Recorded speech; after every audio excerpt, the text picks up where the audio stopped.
Mummy mummy મારે એટલે 26મી જાન્યુઆરી ના દિવસે આ બોલવાનું, એટલે હું કરી શકીશ, એટલે હું કરીને જ દેખાડીશ.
હું પહેલા ધોરણમાં અભ્યાસ કરું છું.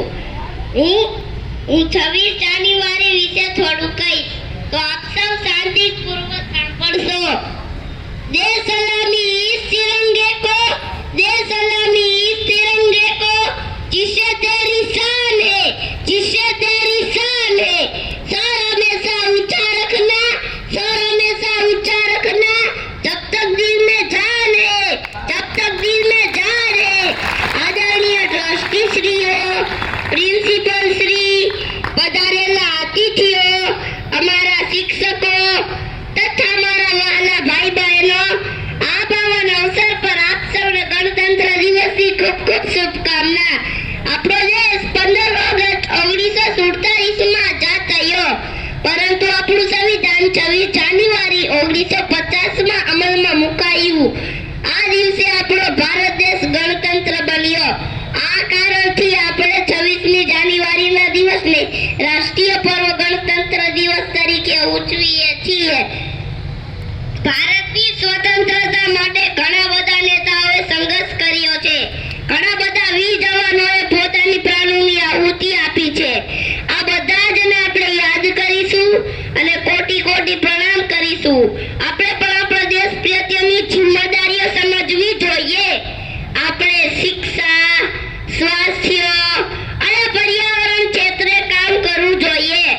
આપણે અભ્યાસમાં ખૂબ જ ધ્યાન આપવું જોઈએ.